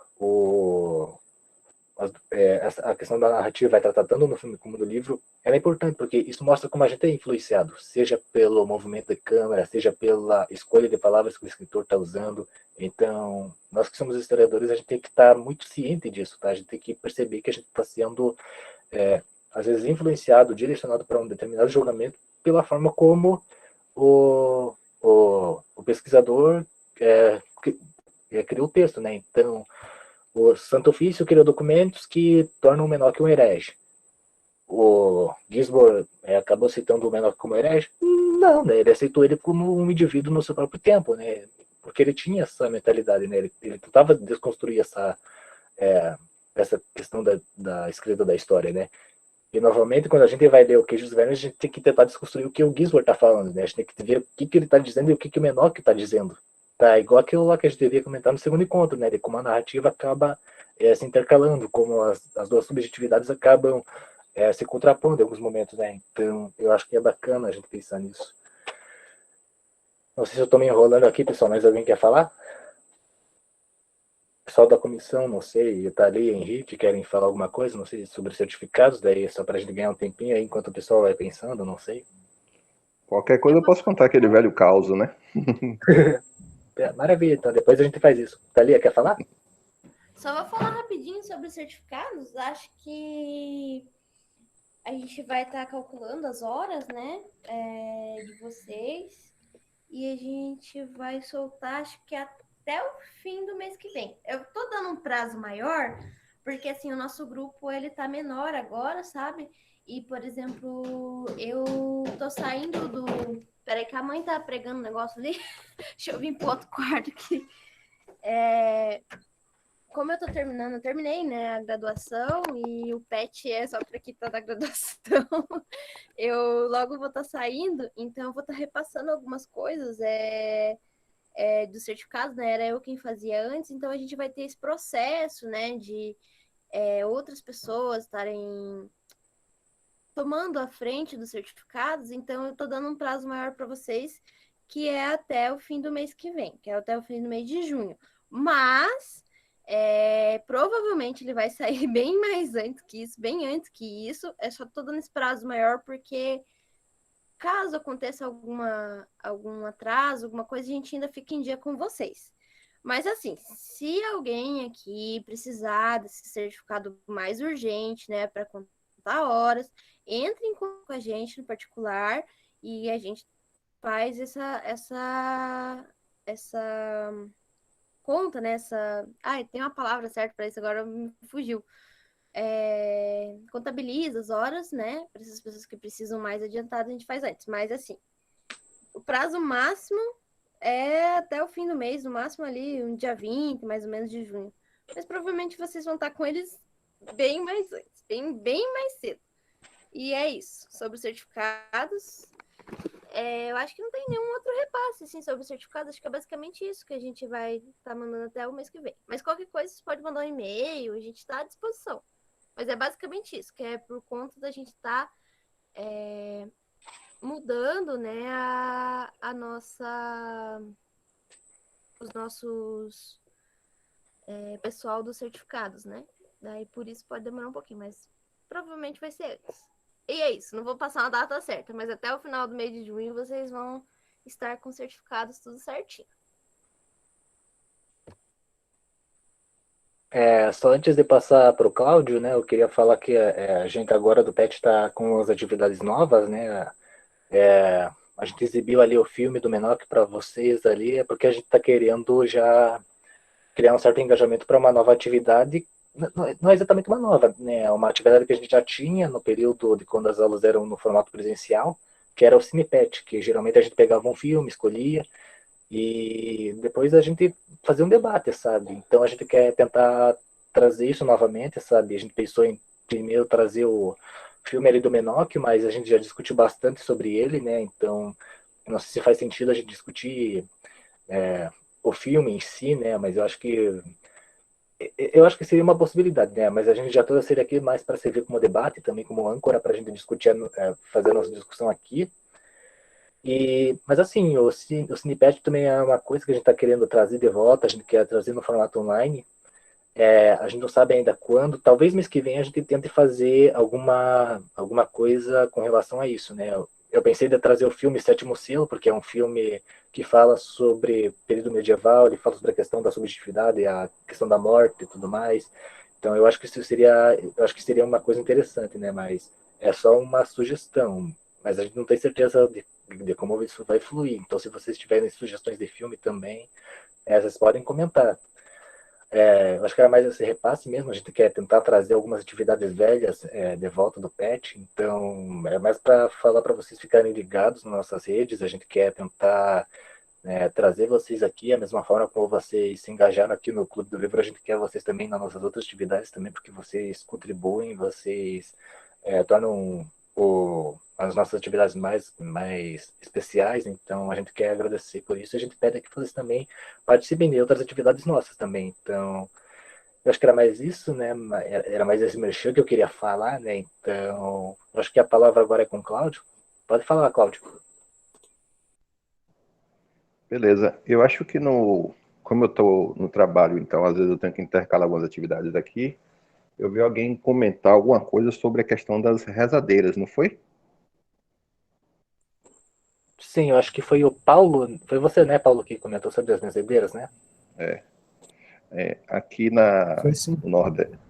aqui no Nordeste, a gente tem ainda uma tradição viva, principalmente nas cidades pequenas, né? Principalmente nas zonas rurais. A gente tem as rezadeiras e também as benzedeiras. E outra coisa interessante também, que aqui já deixou de ser praticado, mas em outros lugares eu já vi que ainda existe. É quando morria uma pessoa e no velório se pagava algumas mulheres para orar e chorar pelo defunto. Detalhe, o defunto não era ninguém, não era parente, amigo, nada. Era um trabalho mesmo. Então, quem quiser pode dar uma olhadinha nessas questões aí. Aqui mesmo na Bahia, eu vou usar muito agora do regionalismo, tem uma coisa que acontece. Quando a pessoa vai pegar um peso de mau jeito e atinge alguma coisa do tórax, tensiona alguma coisa que inflama, popularmente aqui na Bahia chama-se que o peito abriu. O termo é esse. O peito abriu. Fulano está com o peito aberto. Mas o peito aberto é justamente isso, é essa dor que causa uma dor muito forte. Então, o que acontece? É muito comum ter mulheres que rezam para isso. Aí a pessoa vai numa rezadeira, ela pega uma fita métrica, um cordão, mede o tórax da pessoa e faz uma oração e o peito vai para o lugar, o peito fecha. Imagine. Aí coloca um curativozinho típico que tem aqui chamado que é alguma coisa de sabiá, pasto de sabiá, para isso. Então isso é muito comum até hoje aqui. Tem pessoas que rezam para dor de cabeça. Minha mãe relata que na cidade que ela nasceu, que é uma cidadezinha pequenininha que tem aqui na Bahia, chamada Enxu, com I-C-H-U, Enxu, Bahia. Ela disse que tinha um senhor bem velhinho, que todo mundo que tinha dor de cabeça, o velhinho rezava e curava dor de cabeça. E normalmente ele ficava com dor de cabeça, ou seja, a doença era transmitida da pessoa para ele através da oração. É o relato de minha mãe, gente. Eu sou cético, sinceramente, eu não acredito em nada disso. Mas fica apenas a curiosidade. E também tem uma muito legal também, que é muito comum na zona rural, que a pessoa reza para cobra. Imagine. Digamos que você tem uma propriedade rural, uma fazenda, um sítio, e está tendo muito ataque de cobras. Aí vai uma pessoa, um rezador de cobras, que chega na propriedade, ele vai nos 4 cantos da propriedade. Ele reza as 3 pontas e deixa uma ponta sem rezar.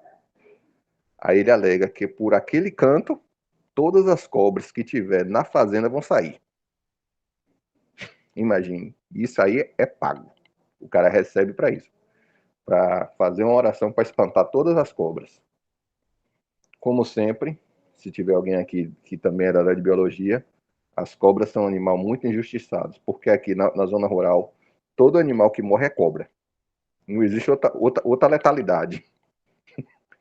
Uma vez eu fui no veterinário, o veterinário me disse que em 30 anos de veterinário ele atendeu 2 casos de cobra. Mas tudo que morre na propriedade, o vaqueiro, o cuidador diz que cobra. Ou seja, a cobra é um animal injustiçado. Valeu, pessoal. Quero agradecer por esse clube da leitura. Eu sugiro a gente continuar interagindo lá no grupo do WhatsApp e vamos aguardar o próximo encontro. Beleza? Um abraço a todos aqui. Quem quiser dar um passeio pela Bahia, passeio pela Quica com Recôncavo, estou à disposição, viu? Abraço a todos. Quando a pandemia passar, vamos fazer uma caravana e todo mundo lá vamos visitar o CAD daí. Ele vai ser o nosso guia turístico, então. Rapaz, acho que esse negócio de rezadeira e benzedeira não é só de interior, não. Eu sou de Recife. E quando eu era criança, acho que pelo menos uma vez no mês meu avô me levava. E eu já apanhei muito de arruda. Misericórdia. Eu também já fui benzida. Eu era criança. E eu concordo com o Cláudio da gente continuar a movimentação lá no grupo, né? Se vocês puderem continuar lá. Assim que a gente soltar os certificados, a gente vai avisar vocês lá também, né? Para manter os informes e do nosso outro clube e outras atividades que vocês venham a se interessar. Acho que é isso.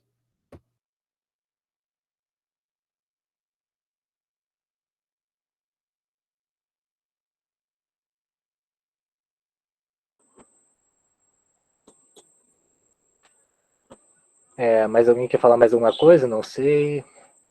Alguma reclamação? Então, não sei, qualquer coisa. Podem falar, pessoal. A gente já vai encerrar aqui.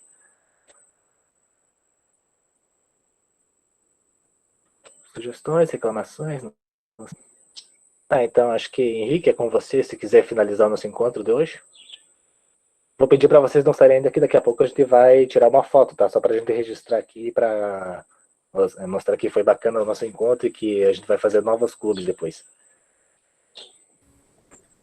Então, pessoal, é isso. Então, a gente está encerrando mais uma edição do clube agora, né? Esse foi o último encontro, como o pessoal já falou. A gente vai realizar os certificados até o final desse mês que entra aí. Vamos enviar para todos. E eu não lembro muito bem quando que vai ser o próximo clube de leitura, mas podem ficar tranquilo que a gente avisa lá no grupo. Vamos deixar o grupo aberto, né? Como já foi dito, para todo mundo poder sempre estar de olho ali. E também vamos enviar nos e-mails, né? Caso um pessoal outro saia, ou algo do tipo. Vamos enviar nos e-mails. Antes disso, claro, vamos fazer uma enquete para ver qual livro vamos discutir. Aí vocês dão sugestões. Se quiserem, na realidade, darem sugestões lá no grupo do WhatsApp, podem ficar à vontade, porque, assim como a gente falou no início do clube, nas outras edições, a gente faz o clube para ajudar vocês, para muitas vezes tirar a dúvida de vocês na graduação, a importância do livro usado, que é usado na formação acadêmica de todo mundo. Entende? Acredito que seja isso. A gente vai estar encerrando agora. Vamos tirar uma foto. Não sei se o Alexandre quer fazer mais um fechamento. Eu só vou mandar aqui, eu vou tentar mandar aqui um artigo sobre macrohistória e microhistória, acho que do Jacques Revel. Eu vou tentar mandar aqui só para quem quiser, não sei se, caso alguém se interesse e queira se aprofundar no assunto, né? É só uma sugestão, então não sei, qualquer coisa, depois vocês podem contatar a gente ali no grupo do WhatsApp ou no e-mail, ou então no Insta do PET, só para pedir indicação, não sei, alguma ajuda, então vocês fiquem à vontade. Então, eu acho que no geral era isso, né? Eu também queria agradecer a todos vocês. Também estou convidados a participar do grupo da Lélia Gonzalez, né, que a gente está fazendo às quinta-feiras. O próximo encontro vai ser nessa quinta agora, então se quiserem a gente pode mandar o link do grupo ali no grupo do WhatsApp do Clube do Livro também, para vocês participarem. E mês que vem a gente vai iniciar as discussões do livro do Clóvis Moura lá no grupo da Lélia, então se quiserem, vocês estão convidados, tá? A gente não fecha as inscrições, a gente sempre está aberto para todo mundo, porque tem muita gente interessada, tem muita gente construindo, então quanto mais gente melhor. Então a gente convida vocês também a participar e também das nossas outras atividades, então eu só tenho a agradecer. Então vamos ligando as câmeras para nós tirarmos uma foto aqui bem bonita, todo mundo. Eu me lembrei agora que seria legal se a gente trabalhasse agora com autora, né? Porque a gente só trabalhou com autores, né? Seria interessante, né? Colocar uma autora, né? Vamos lá, gente. Todo mundo ligando a câmera aí. Henrique, você pode tirar também a foto? Porque daí eu vou estar tirando com o meu celular e eu não vou aparecer direito aqui na tela. Eu tiro sim, só daí eu... Só quando a gente linda. Vamos lá, gente.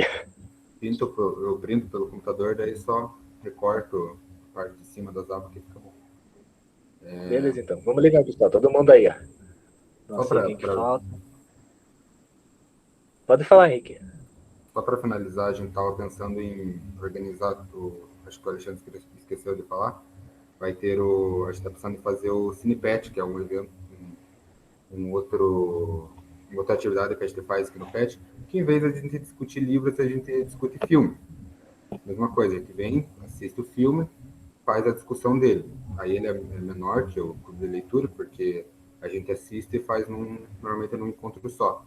Aí a gente está organizando ele ainda e vamos mandar os e-mails para todo mundo. Quem quiser participar também está convidado. Bom? Beleza, então. Todo mundo sorrindo. 1, 2, 3 e... Tira a foto também, Henrique.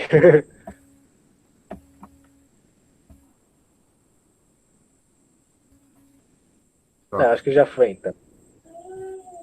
Obrigado, pessoal. Quer finalizar, Henrique? Thalia? Thalia, que é a tua última atividade aqui como petiana, né? Então, se quiser falar alguma coisa, né? Agradecer o pessoal aí. Eu quero agradecer a vocês. Obrigado, pessoal, por fazer esse projeto acontecer. Sem vocês participando, não seria a mesma coisa, né? Porque nós do PET, a gente se vê toda semana. Tô cansado de ver a cara do Henrique, a cara do Alexandre, a gente se vê sempre. Então, ver gente nova, compartilhar ideias novas de outros lugares do Brasil. Cara, acho que é isso que faz o clube ser o clube. É isso que faz isso ser interessante, esses compartilhamentos, a gente poder dar a nossa opinião, um espaço pra gente. Então, é basicamente isso. Queria agradecer a todo mundo por estar aqui. Vou passar pro Henrique, se o Henrique quiser falar mais alguma coisa, mas eu só sinto gratidão mesmo desse projeto ter dado certo mais uma vez. É a nossa 3ª edição. A gente tá rumo à 4ª. Então, eu vou estar no quarto também, ali como ouvinte, comentando alguma coisa. Eu não vou estar mais agora na comissão, né, de organização, porque estou saindo, né? Infelizmente. O Pet é bom. Ele me abraçou na universidade. E, enfim, é isso. Agora a gente tem que passar, né, essa responsabilidade para outras pessoas. Agora o Henrique ele vai estar assumindo, né, a comissão do clube de leitura. Eu não sei, o Alexandre já tá muita coisa, Alexandre. Nem vem assumir essa comissão que você. Mas ele vai estar sempre por aqui também. E é isso aí, pessoal. Obrigado por tudo, obrigado por vocês estarem aqui. Continuem lá no grupo do WhatsApp para conversar mesmo. É para vocês, é para a gente se comunicar mesmo, porque, cara, em tanta distância que a gente está com essa pandemia, né? Tanta, como é que eu vou dizer? Distância mesmo, que a gente não pode se abraçar, não pode chegar a tomar um cafezinho. Então, a gente se comunica da forma que dá. E acho que é uma das formas da gente se manter vivo, da gente se manter comunicativo, tá trocando essas ideias. E eu acho que é isso. Bom, obrigada, pessoal.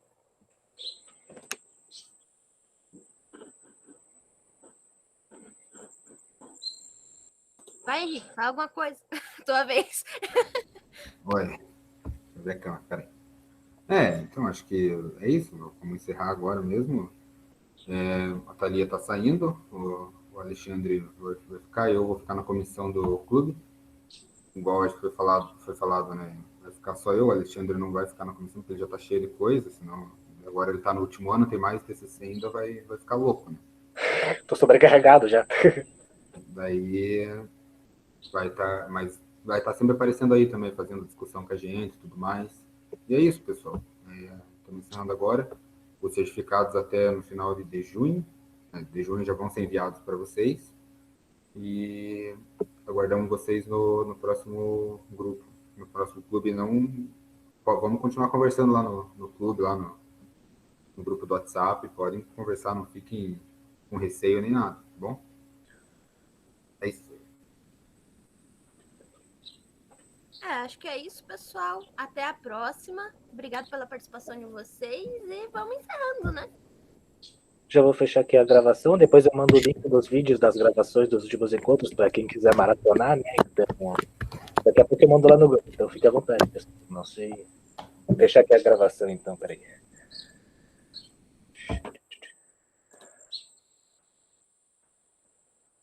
Até mais, pessoal. Valeu. Tchau, gente. Até a próxima. Obrigado. Tchau, obrigado.